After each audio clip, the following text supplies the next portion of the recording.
in-person office meeting. We're going to go over some things that are happening in our office specifically.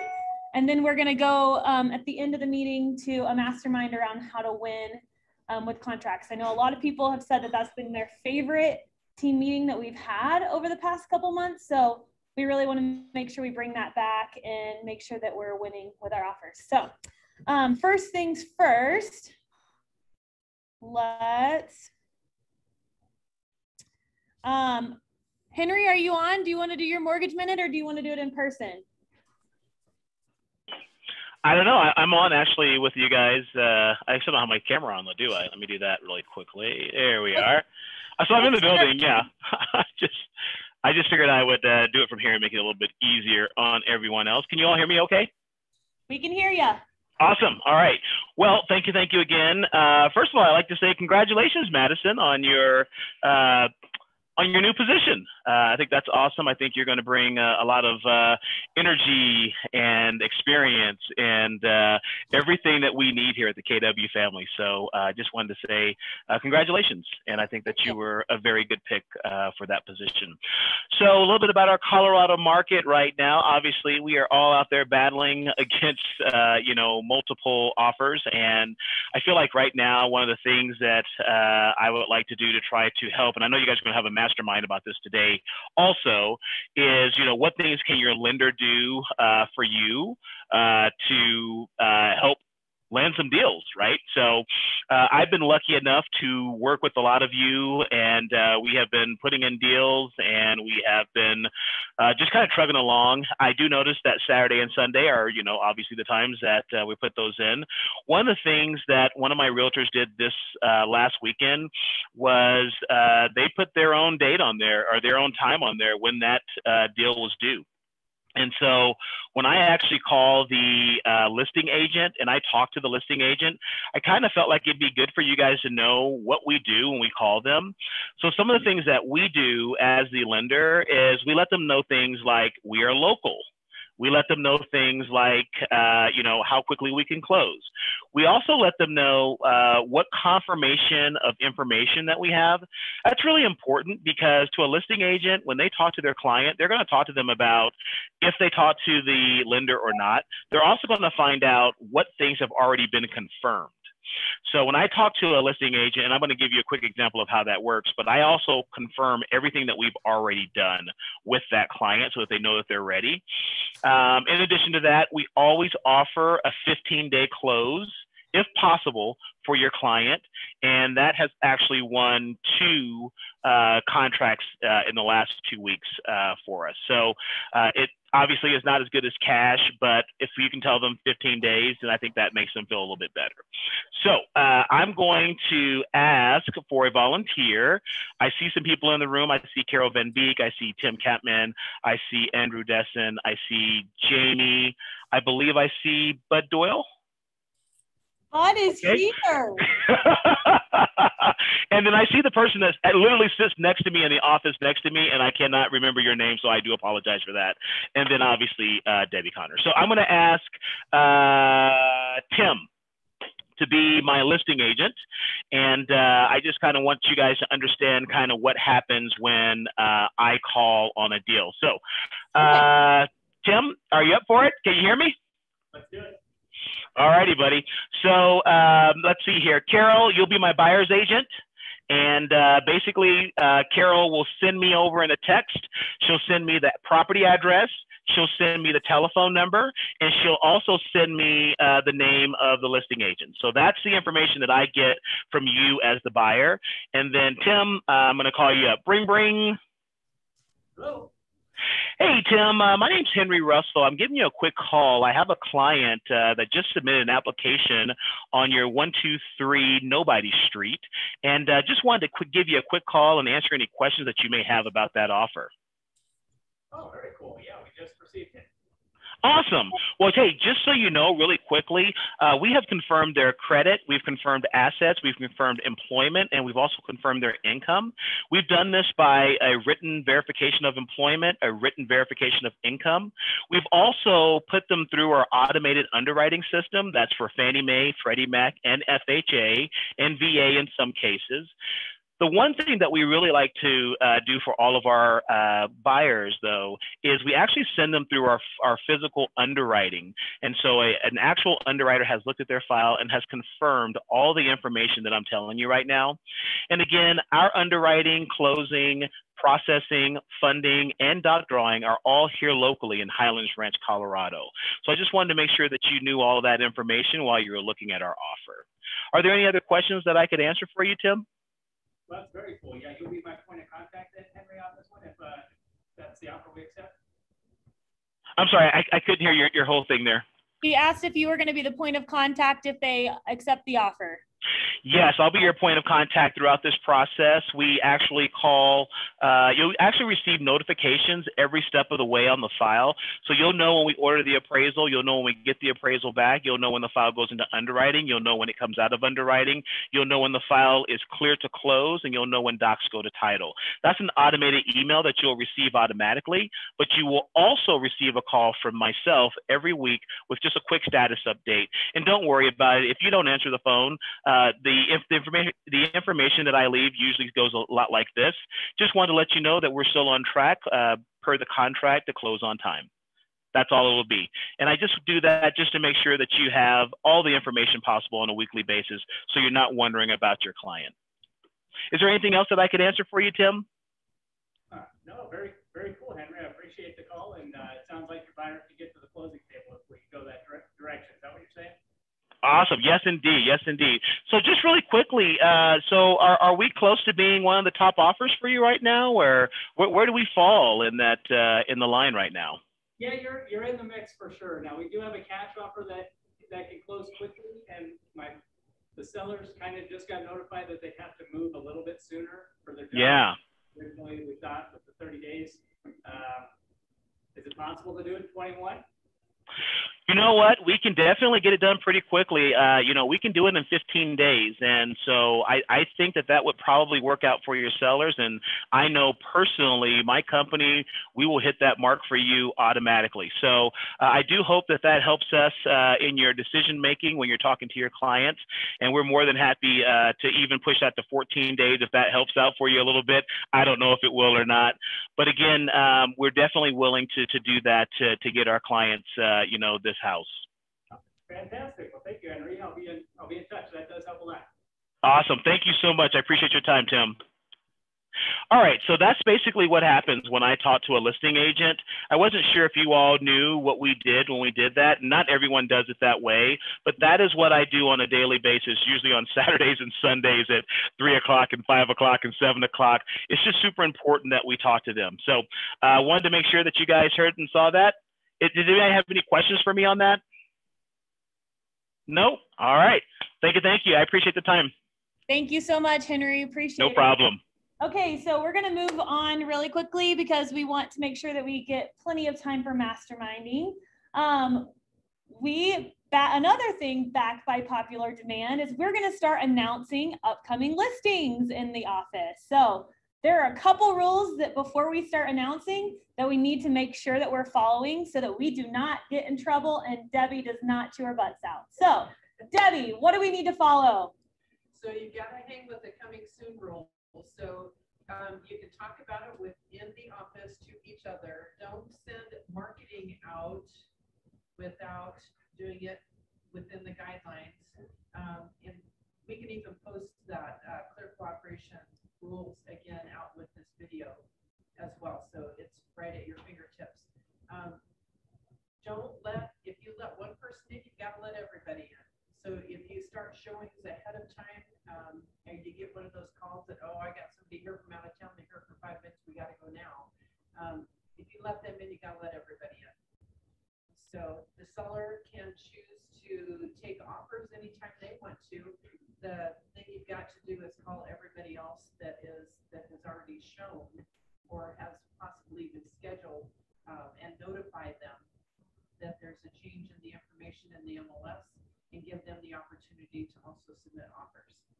So everybody has the opportunity to take offers and Awesome.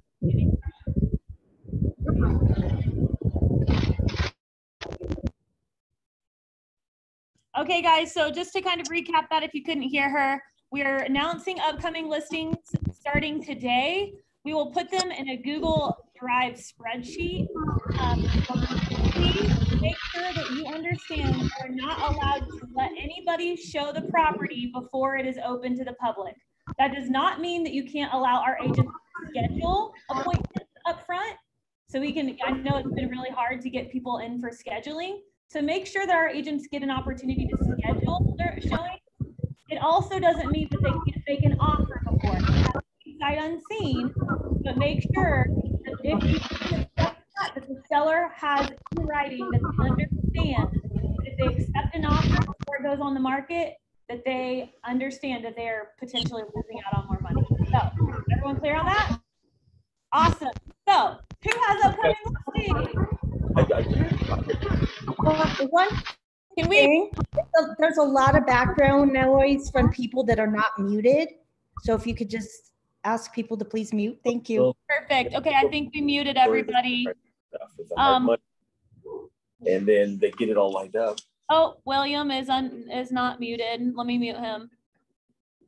Okay, great. Okay, everyone's muted.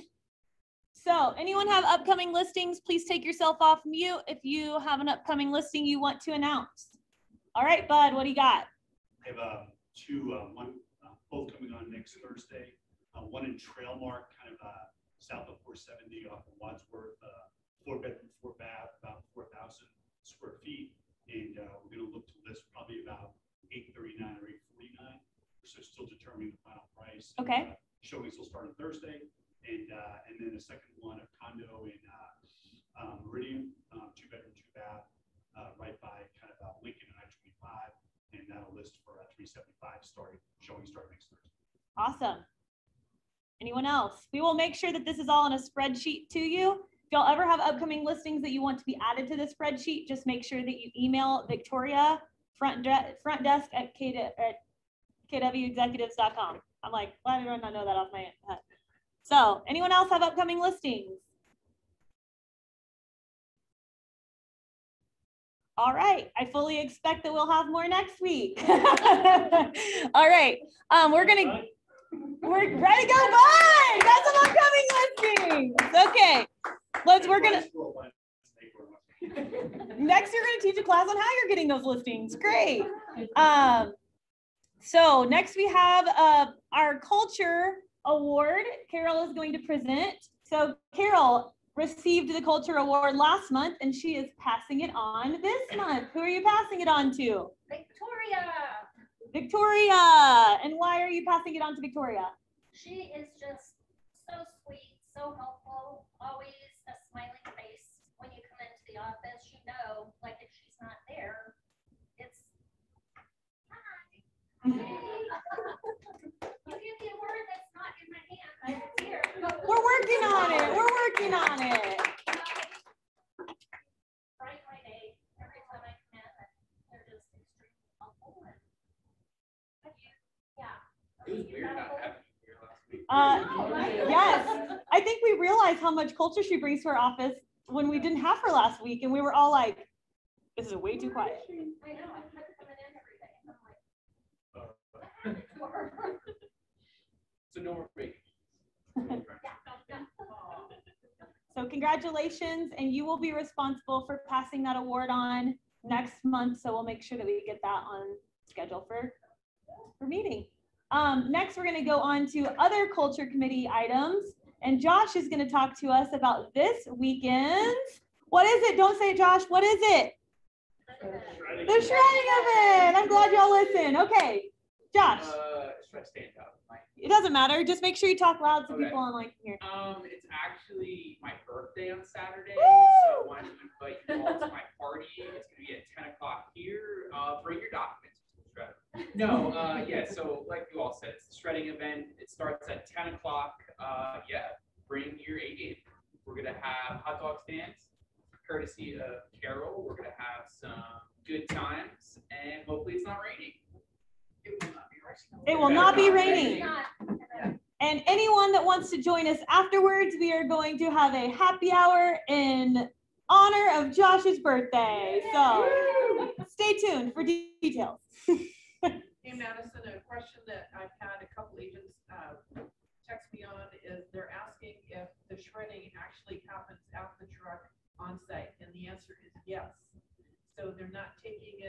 off in a truck somewhere and then shredding it actually gets shredded. You can even stand there and watch and listen to it get shredded if that's what you're into. Great While you're eating question. a hot dog. Great answer. Any other questions about the shredding event? Who's planning on showing up? Great, we'll work on the rest of you. Awesome. Next is another culture committee item. We have Red Day coming up. So Jamie's going to talk about Red Day. Okay, so Red Day is Thursday, May 13th. If you want to purchase a shirt, you know, that beautiful Red Day shirt that Madison and I had on the video last week, they are $20, which includes shipping. You can use our office Venmo account. It's KW Cares DSM for Denver South Metro. It's KW and then a space Cares space DSM. I had trouble finding it. So you can Venmo the money, add your size into the comments. And if you wanted to provide an additional donation for Red Day, that would be awesome. We actually have already received some donations. So thank you to all of you that have already donated. We were already able to order all of the art supplies that the kids at the school need for their cardboard challenge.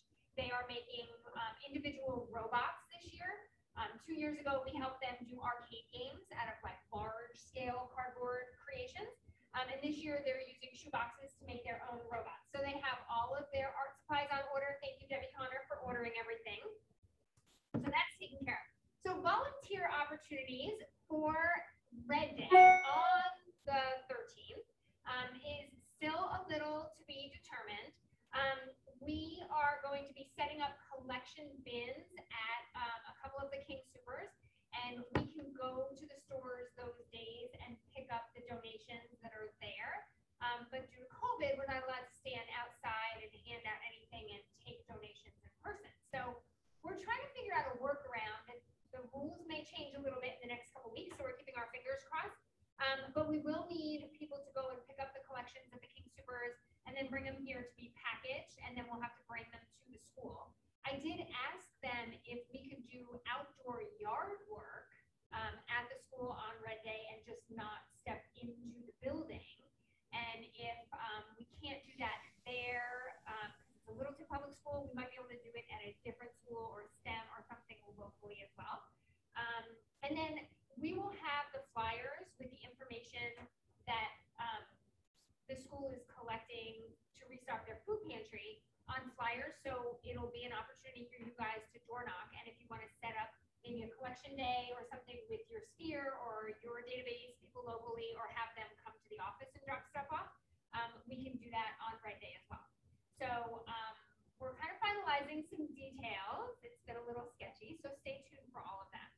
I think that's it. Any questions about Red Day? So any donations that you guys send in through Venmo, or if you want me to do some shopping for you, or we can do that on that day, we can kind of designate people to go out and pick up orders, order stuff online in stores or whatever. They still need playground equipment too. The balls and stuff that we've provided for them the last couple of years, that, and then as well as picking up maybe a Costco order or Sam's Club or something for additional food for their food pantry. So thank you. Awesome. Any questions about Red Day? Does everyone have Red Day blocked off on their calendars? Yes, be there. It's super fun. And whether you're here or you're collecting somewhere else, like, it's a day that our company shuts down, and it's just a company-wide initiative. So you should be doing something for your community. So plan on volunteering, buy a Red Day shirt, join the club. It's super fun. Yep. Make sure you post on social media. Yes. All right. Any questions online? Awesome. Man, we covered all those housekeeping items quick. That was my goal, because I was like, I don't want to spend the whole time talking about housekeeping. So thank you all. If you have not signed up for a committee, I encourage you to do so. Please go back on the Facebook group and sign up for one. I know Jody is looking for people to serve on her health and wellness. She was going to pop on here and talk a little bit about what her plans were for the health and wellness committee this year. I know that she's focusing a lot on mental health this year, which I think is so important for where we are. Just in work and life and everything going on right now. So please reach out to her if you'd like to be on her committee. We definitely want to get that going, up and going. So that being said, let's switch on over into mastermind talk. Who's had buyers recently that have gone under contract, and what have you done to win those offers? Mine was, she's FHA first time home buyer, minimum money to go over. And we put offers in on a lot of places, got me out. And then this last weekend, we went and looked at houses and liked every single one. But you can only put offer on one. And we got beat out. And then Monday before I left, I'm like, I'm just going to look and see if the other ones went under contract. And one didn't. And I called the agent. He's like, I don't know what happened. He's like, we didn't get anything. So we put in an offer at asking price with a 3-week close and gave him a 4-hour turnaround. And she got it. So it's like, don't assume everything's going to get all those offers. But we still wrote it like we would if you're going to compete. Mm-hmm. And putting in like being like easy on the inspection, like only health and safety or things above X amount. And then we even put it at appraisal gap just to make it look better. So they're not like, oh, well, we'll just wait for another offer and see if something better comes. So it's being aggressive but being smart. I think it's good to sit down and really talk with your buyers ahead of time and figure out, okay, if we're going to do an like a clause of, you know, appraisal gap or anything like that, know what their amount is ahead of time.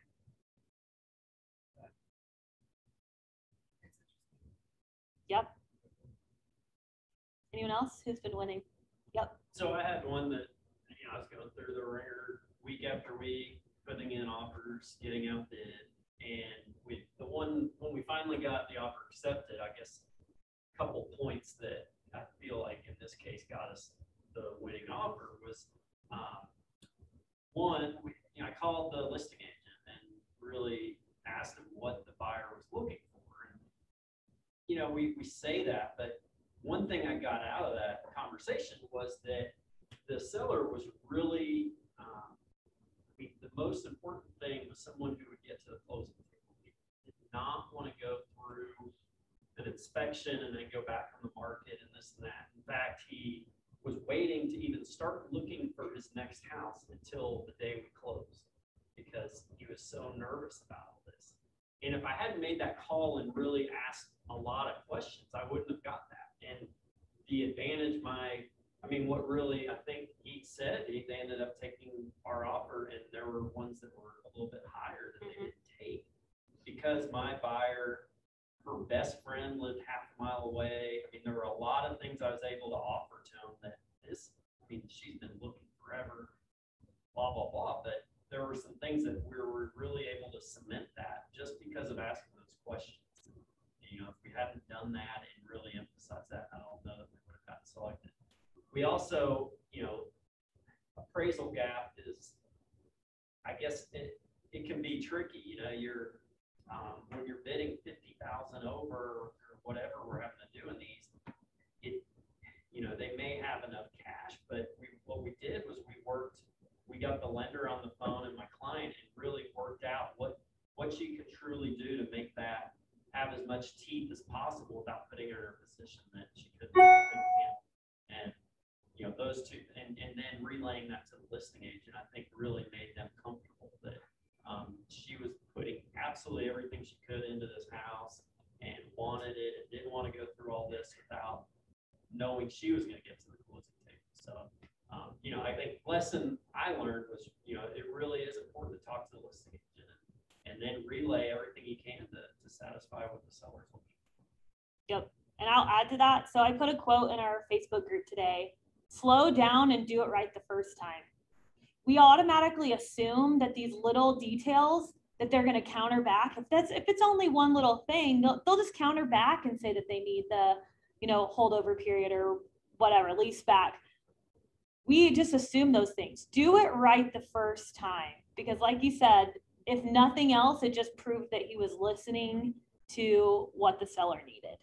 So. Well, there's a lot of agents, like it is important to call and talk, because there's a lot of agents that are just putting in offers without even asking. You'd be like, even if you put in the notes, be like, call me first, we need line up dates, and sometimes you'll just get an offer and you're like, you're not even listening, or you're not filling out an offer all the way. And I put in my notes, especially on the listing side, I put in the notes section, if you were capable of filling out your offer. And if you weren't, is that how you're going to be the whole time? So learn how to write your offers. If you don't know how, you need to be showing up to class to figure it out, because it makes a difference. There's times that offers get accepted, not because they're the highest, but because they're actually correctly written. And so it's important. Like, don't just assume. I think going along with that, just knowing, it seems simple, but just knowing your contract. Knowing your contract and knowing where the little things are that you can change and win just a little bit here and a little bit here, because all those things add up. So know your contracts. If you don't know your contracts, sign up for one of Debbie's contracts classes. Debbie and I have been in communication about how we're going to do level 1 contracts classes for people who need to fill in the blanks, know how to fill in the blanks. And then we're going to do level 2 contracts class that really digs into how to win, those types of questions, any specific questions you have. So if you are one of those people that's like, I don't want to go to a contracts class because I don't want to, listen to the basics of what to fill in the boxes, sign up for one of those level 2 classes, and we can definitely help educate you on the details that you may not know about.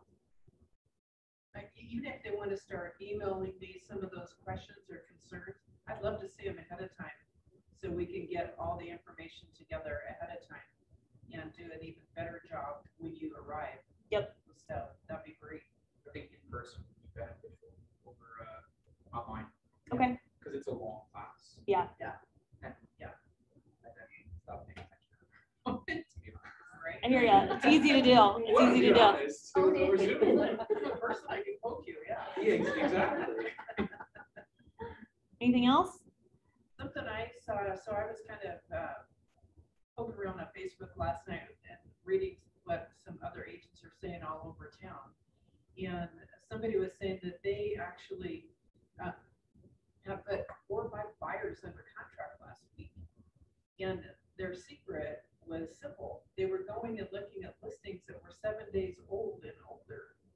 And so rather than the buyer putting all the money into the seller's pocket, they were able to write even underpriced offers and then keeping that money because those properties needed some extra TLC, which is why they were still sitting there. So now they're able to fix a property that they can start to build equity on. And I thought, that's pretty genius. And just these simple little things. And several people were commenting that, that's really smart. Yep. And one thing that we don't realize, and John and I had a conversation about this during our mastermind on Friday, which if y'all haven't come to Flap Tech Friday mastermind, you should. This week is over investing. It's going to be great. So get your pancakes and mastermind. We talked about how he was targeting listings that were still on the market, midweek, because you have less people looking at them. And a lot of them are coming back on the market from buyers that have been like, oh shoot, maybe I don't want that. And there's no backup offers in place. So they're coming back on the market. So let's use that as a strategy. One, we should be putting backup offers on every single property. Yeah. Like, I want to have a competition in our office for who can write the most backup offers, because I've heard more people win in backup offer position lately because they're not, they're there, they're waiting. That's how I won my house. And if you think back to the psychology of the buyers, first buyer in first position, first thing they think is, oh my gosh, I'm so excited, I got the house. Second thing they think is, oh shoot, did I overpay? I just beat out 10 other offers. So they're already going into their mind, into the inspections, thinking that they overpaid for this property, right? A lot of our buyers are going through that. When they get to the inspections and there's more things on the inspection report than they anticipated, they're constantly in their mind thinking, oh my gosh, I already overpaid for this house, and now the seller is not fixing anything. We're missing out on that by being the buyer's agent in second position, constantly keeping in communication with that agent saying, My buyer's still interested. My buyer's still interested. Have y'all gotten inspections? What do the inspections say? Please talk to us before you accept any inspection repairs. None of us are doing that. There's so many offers as proof. It's proof that John said there's so many offers coming back on the market midweek. We need to be taking advantage of that. And on the compliance side of things, I see a lot of second, that first contract falls and the backup offer was already there to grab. And man, they sign that paperwork so fast it'll make your head spin. How many of y'all have written a backup offer in the past month? Great, awesome. Make sure that you're keeping in contact and letting them know that that's key. Yep. It's nice on your listings too to take the backup offers, because then when one falls, you're not having this up and down, and now something looks like there's something wrong. You're just automatically moving into the next. Yep. Anything else on that? Anything online? One thing I was going to say is Yep. kind of what Kristen and Scott said is to really, I've fortunately been able to kind of real estate gods have smiled on me a little bit, have some of those things lately, is to really like read what the broker remarks are or so, and kind of play within that sandbox. I'll give you an example. I had a call once from actually a KW agent, and I go through the weekend, I give everybody a fair shake, and then we review up all offers are due by Monday. Most people don't.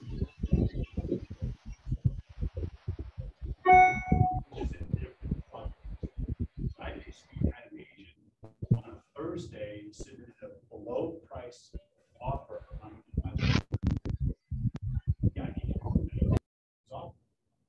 and it's like you want to try to make friends with the listing agent. And I'm like, well, actually, if you read the broker remarks, we're going to go through the weekend and give everybody a fair opportunity. And we're even, because my client was out the weekend, I was actually going to have a fun weekend and not have to respond in an hour. Well, he's like, well, so are you saying you're not going to present my offer? And I'm like, yeah, that's what I'm saying. He's like, well, we're going to have a problem. And I was like, oh my God. And all of a sudden, I'm like paranoid of like the real estate commission coming out. Right. And it's like, but the rules of engagement were clearly stated. And it's like, you kind of like piss me off. I'm like, you know what? Fine. I'll present your offer. And it just was a really bad way to do business, and so literally, I got off the phone, I called my client, I'm like, you don't want to take a 620 offer, do you? He's like, no way. I'm like, okay, thanks. And I'm like, I presented your offer. And my clients, but it's like, a lot of people won't even pick up their phone. I choose to try to return every call or pick up the phone, but it's just to really watch what those clues are, if you will, that are in the broker remarks, and then kind of play by those rules, because it just, I don't know. And that's only happened once. And it just was like, dude, I'm like, I'm KW too. I'm like, who are you? Yeah.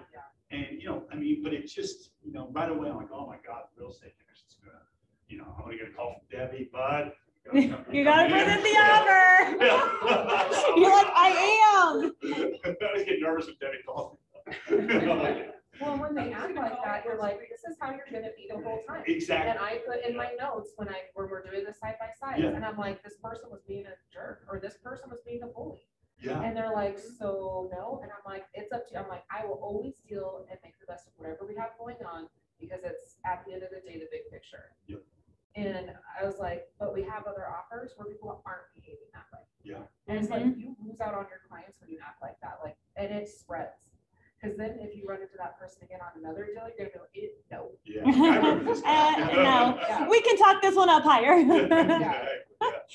So just, there's a respect level between professionals or so, and it's just to really kind of abide by the rules of whatever the listing agent has set out as a way to kind of gain faith, because, I do like it when people call or so, and, hey, did I catch you at a bad time, blah, blah, blah. So just certain things you can do, no guarantee you're going to win, but at least to kind of show respect to your fellow realtors or so that are working, everybody's working really hard. So anyways, just a rare story. And honestly, it's only happened once in 6 or 7 years. Well, that happens more than you think. It's happening. There's a technical term for an agent like that, and it's called jackassery.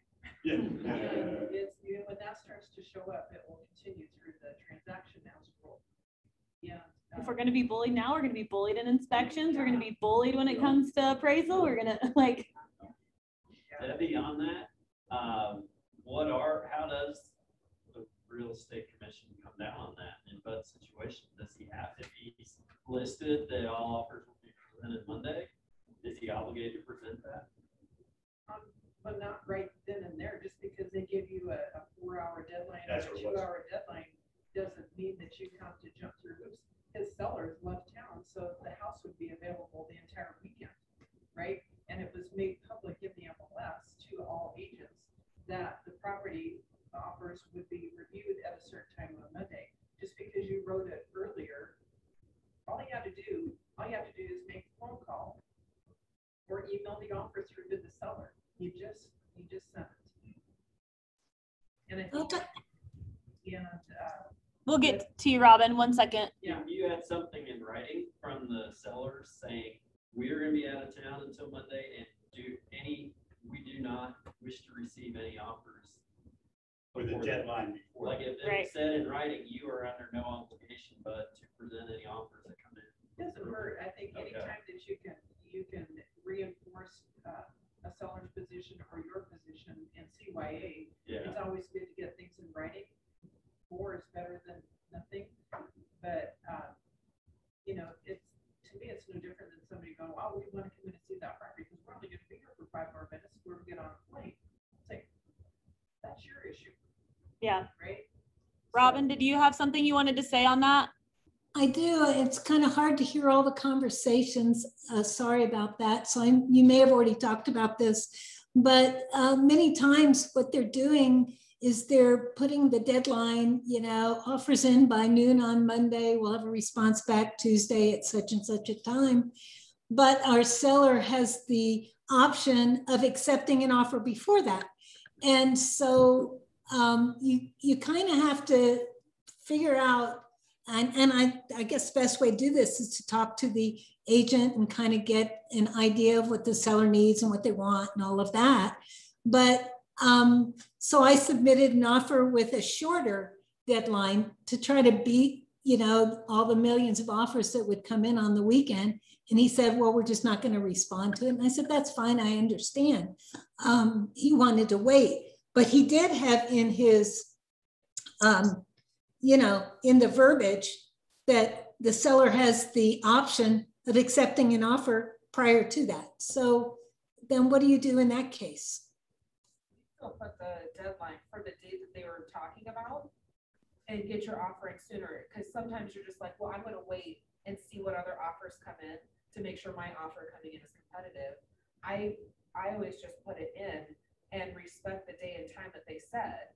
And then if they choose, if they're like, okay, we've got 30 offers, we don't want any more, we're just going to accept something, they'll look at what they have and you want to make sure yours is in.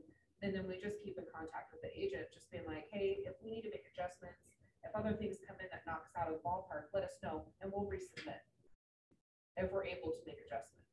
Great. But I think when you don't respect that agent's time frame that they put out, then they've already kind of pushed you to the side because they feel like you're not going to play well. But then I think a lot of agents are putting in, but they can't accept something sooner. That way, if they do accept something, other agents are coming back and like, well, you said, like they're just covering their butts. Right. Like, I mean, can you just ask her flat out, say, hey, is there a number this weekend that would cause you to accept it now? You can ask. Yeah. Yeah, you can ask anything that you want, and remember, if you're representing your client, you're bound by rules and regulations of what you can say back. You can always ask anything you want. When you're sending those offers through and you're putting a shorter time frame on it, that offer still needs to be presented to the seller. Even if the offer time has expired, you should still present it to the seller. The seller could look at that offer and go, I really like this offer. And the way to revive that offer is then to send a counter proposal to that buyer. And then the buyer has to decide if they still want to play, and they may or may not accept a counter offer. You can't do it with an amend because the contract's not accepted. It's a counter proposal. Right. One thing also I was going to say is you know, on the buy side, it's like, you know, submit your highest and best. You know what I mean? Like as we work with our clients, sometimes it's like, well, my client's price point is $450 to $5. They probably should be looking at $400,000 houses in this market. You know, I mean, other than your example, but because what happens is I'll get calls on a Sunday. Hey, bud, yeah, just curious to know, you know, we have 100 showings. Right now we have about 13 offers in hand. I haven't looked at any of them. Well, can you tell me what your highest is?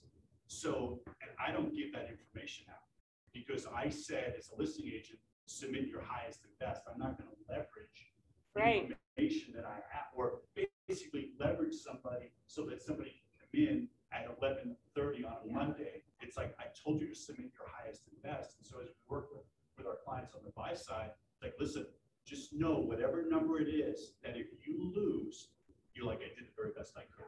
As opposed to, gosh darn it, you know, if we had only gone 10 grand over, because I don't give that information on a Sunday afternoon. I'm like, you know, yeah, I'll tell you that we have 13 offers, but honestly, having looked at them, now I may have peeked at them, but I'm not giving that information out to anybody before noon on Monday. So you may not get the ability to get, well, what's your highest number, and then come back. So it's like, like you said earlier, get it right the first time. Like, listen, we're going all in. Here's our number, because there's no guarantee that I'm going to hear back from this Yahoo as to what's happening on the, most listing agents honestly don't even return calls on the weekend. So you've got to just go in with your best foot forward, knowing we did everything we possibly could, you know, because people aren't going to be able to get, okay, oh shoot, they're at 490. Let's revise the offer. It's 11:28. I know. Due by noon on Monday. But it's been nice too. Like, it's so hard because there's such a flip side of the bonus of knowing too. So when we were putting in offers this weekend, I had an agent, he was like, I don't need to present 30 offers.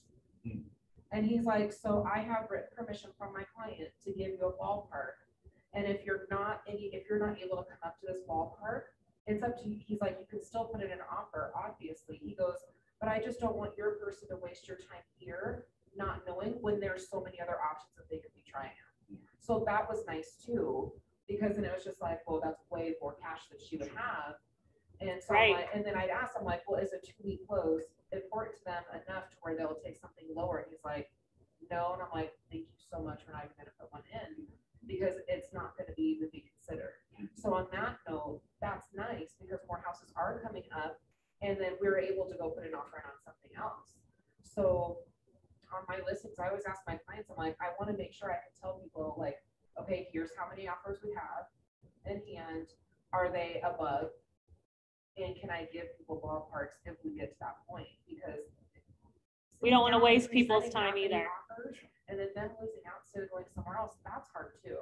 So it was actually kind of nice when I was talking to those agents, and I even wrote their names down and made notes of them because I'm like, it was just so nice the way that they conducted that. But I've also had agents that they're like, nope, just put in your highest and best, and they're kind about it. So the way that you act, like just because you're a listing agent doesn't mean you get to like walk around with your chest all puffed and everything. Like, don't be a turd, because you have buyers too that you're putting offers in on. Right. Did y'all hear that online? Sure did. Yeah, the other thing I found out is that in talking to the listing agent before writing an offer, what does the seller need? What are they looking for? Because I found that quite a few of them want to be in the property another month after it's already closed. And if my buyer can't come up with more cash, but they can give them free rent, you know, I mean, terms are just as important as, you know, the competitive prices. Yep. I have a couple questions. So this weekend I submitted an offer with a listing agent that was not accepting calls, texts, or emails about the listing. How would you guys handle that piece is one question I have. If she explicitly wrote that in her listing instructions. I mean, I respected her wishes and things like that, but it was really hard to write an offer. How would you guys handle that? Call her up and smack her. William said, no, seriously, you're not doing your clients any favors by treating other agents and offers that way. You're not opening up yourself for competing bids. I don't know. There's not much you can do. You try to respect their wishes. But even with that, even similar with some of these agents, you call them up and say, well, do you have offers? Where are you at? And they're vague, you know, about, well, we've got something the seller likes, but we can't tell you what. So how do you keep digging deeper and deeper and deeper? How do you communicate with someone who said, don't communicate with me? You know, what do you do? Send them a video message. They didn't slow down. Yeah, that's what I was thinking. Yeah, you have to be careful. You have, if any of the stuff that you guys are talking about, I hope you get it in writing on the listing contracts in an email that this is what the seller requests and that the seller understands the ramifications of the decision. So if the agent is saying, I'm not returning phone calls, I'm not returning text message, take anything on the weekend, I hope to God their seller knows that their listing agents decided to handle things that way, and that they're well aware and that they've given them permission and that they know that this could impact the price they get for their home. If you have a listing, you need to know the moment your listing goes active, your phone's going to ring like every 5 minutes. Mm-hmm. And if you don't like that, then you might want to refer your listing to another agent that doesn't mind. I mean, it's insane how much your phone rings. You know, I love answering the phone and talking to people all day long. I mean, that's a part of the job, because I know with every conversation I have with the buyer's agent on my listing, I'm gaining information to help my seller. And that's how you test them out if you're going to be good, if you're going to work good with that other agent. So I mean, yeah, it's 100 calls, but I love it because I'm doing my job. I know I'm serving my clients. So I have a question for when we're dealing with the agents that do, like you, going back to what Bud said, do leverage other offers against other offers. How do you go about advising your buyer to make an offer? Do you have them make their highest and best up front? Do you have them submit it right before the deadline? Like what would be your strategy or thought on that? Anyone? If the agent is vague, we'll do an escalation clause. And I've been seeing a lot lately of people on their listings putting in the notes like no escalation clauses. I'm like, if you're saying that, you might not understand them very well. At least that's my thought. Because I think they're fantastic. Because it lets your person be like, well, here's where we're coming in and here's where we're able to go to. I think it's an awesome tool. Right. And my thought, which is maybe just negative, is like if you tell people they're not allowed to use them, first of all, you can't tell people. I love escalation clauses. But yeah. maybe they need to learn more about how to use them properly and what they actually need. Right. But we do that a lot. Like any other tool in your tool belt, you have, if you need a screwdriver, don't get the hammer out. So you have to use the right tool at the right time, and the clients need to understand the ramifications of that particular tool, of that particular clause. Listing contracts, the seller, you're having that, mark, you check in that box, and hopefully you have a conversation with the seller that says, the sellers right now are going, yeah, I want everybody to know what the offers are that are coming in so they can beat them out, right? Even though they check that box and given you permission to talk about the offer, before you start talking about them, once they start rolling in, I would call that seller back and say, all right, here's what's coming in. Here's the terms. It's more than just the price. How much about these offers do you actually want me to share? Because they can end up changing their mind and going, you know what, I don't want FHA offers, or I don't want VA offers, or I don't want whatever, right? I don't want chapter or whatever. They need to understand the ramifications of more than just the price, but the terms and everything else that go along with it. So, and then get things in writing, because people have amnesia later on when they get sideways with you. Mm-hmm. And sometimes people will say, well, do you have any, fishing around, which is there, do you have any cash offers? I'm like, well, yeah, but cash is not always king. No. Because sometimes the terms are not, it goes, Sometimes cash is king, sometimes it's not, because the terms aren't as friendly in terms of, you know, gaps, or they're not put, they've not put a cash offer, but not put their money where their mouth is, or so, or inspection is also not on there. And going back to the question earlier with the agent who says no calls, texts, or emails, I would just say, unfortunately, it's like, just do the best you can. Because you control what you can control, which is, okay, we're going to take a shot at it, and we're just going to know that if we didn't get it, it wasn't meant to be, because you have no control over whether somebody picks up the phone or not, or how they communicate. You can just control how you communicate, which is get the offer in by a certain amount of time. So. Or you can do seeing emailer. And then reminding them later. Emailer. William said, or just email her. No, I said singing. Send a singing telegram. I can't hear you. Why not? I don't know. Maybe you should come into the conference room when you want to talk. There's too many people in there without mask on. Singing telegram. Send him a telegram. Singing telegram. Yes. I'll share one more thing that I've seen happen in the last probably 2 to 3 weeks, and phone calls that I've gotten around it. Agents sending in cash offers, and then partway through the deal, they're getting cash with no appraisal, no nothing, right?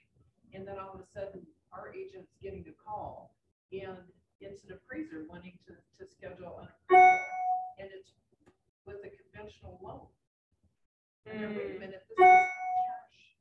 And they're like, you can't go in and change the terms without an amend and extend, and all parties agreeing to it. You can't go from FHA to conventional, conventional to FHA, cash to a loan. If it wasn't written in the terms and agreed to up front, you will get smacked around by the real estate commission hard. Yep. I mean hard.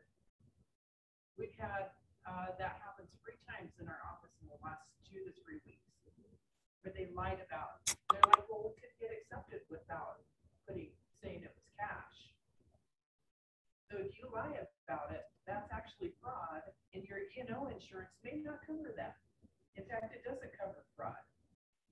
So if you are purposefully misleading the other party, your errors and omissions insurance is going to tell you to take a client leave. And please make sure if your client has cash that you're verifying funds. Yeah. And I would get to know like FHA too, because the one that we just got accepted, it was for an FHA buyer, but they didn't list it as taking FHA. It was a single family home. And I called the agent. I'm like, just out of curiosity, looking at the pictures, it looks like it should pass FHA. He goes, honestly, I just don't know much about it, so I didn't put it on there. So get to know what you can do and what you can't. And then we also fell out on it. We were supposed to close, and a week before it fell out because it wasn't actually a townhouse, it was a condo, and it wasn't FHA approved. And the listing agent was like, oh yeah, I saw that it wasn't FHA approved anymore, but still listed at FHA. So take the 5 seconds it takes to Google your things to see if it's a townhouse or a condo, because it's not always clear, and make sure that it can accept those programs or not. Lenders know that, check with your lender. Yeah. Regardless of which side you're on.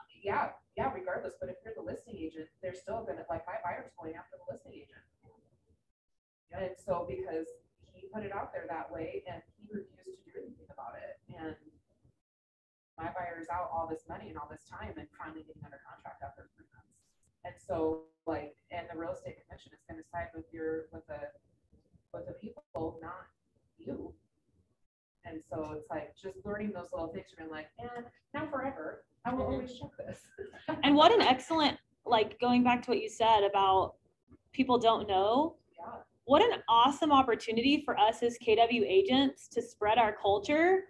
If you know you're working with a new agent on the other side, when you send an offer with an escalation clause, be like, hey, I know that these can be confusing. Feel free to call me. I'd love to explain to you how this works. Yeah.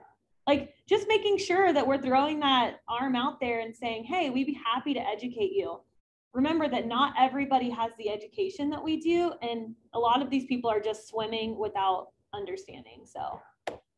Well, and even making sure, so with that one, we ended up winning too, because the lender called and spoke to him because he was like, how can you do this quick at the close of FHA? And I was like, well, I'm gonna have the lender go through all that with you. And he was on the phone with him for like 20 minutes, and that's what, you know, put us over the edge, was having that explanation and everything. So make sure your lender's calling behind your offers, because that makes a difference too. Great. Any final words online? How'd y'all like the mastermind today? Helpful? Good? I've been listening to the things that people have been saying, and I know that people have really enjoyed having the masterminds at team meetings. So we will try to incorporate those more. And maybe next time we'll do a mastermind around getting listings. So I know that that's something that a lot of people have been wanting to do. And there's a lot of creative things that are happening in this office. So why don't we share that? So, all right. Y'all have a good week, and keep an eye on the Facebook page for more updates. If you're not on the Facebook page, make sure you reach out to Victoria, because lots of good information is on there. And Debbie? There's just one thing. So there's going to be an invite that goes out for the last Wednesday of this month, the 28th, which is going to be our 2020 awards luncheon. So glad you said that. So please RSVP that you'll be here in person. So, because we're going to buy a really nice lunch, want to make sure that we don't overbuy and have wasted food, but also want to make sure we have enough. Yep. So, is that next week or the following? Okay, and if y'all couldn't hear online, 2 weeks from now, the team meeting is going to be an awards ceremony, since we were not able to get that done during the beginning of this year. So we are going to do that the last Wednesday of the month. Please make sure you RSVP, because we are doing a really nice lunch and we do not want to overbuy or underbuy. So make sure you include any food restrictions you have, like gluten-free or anything too. that would be awesome. Awesome. Thanks. Y'all have a great week, and look forward to seeing y'all around the office.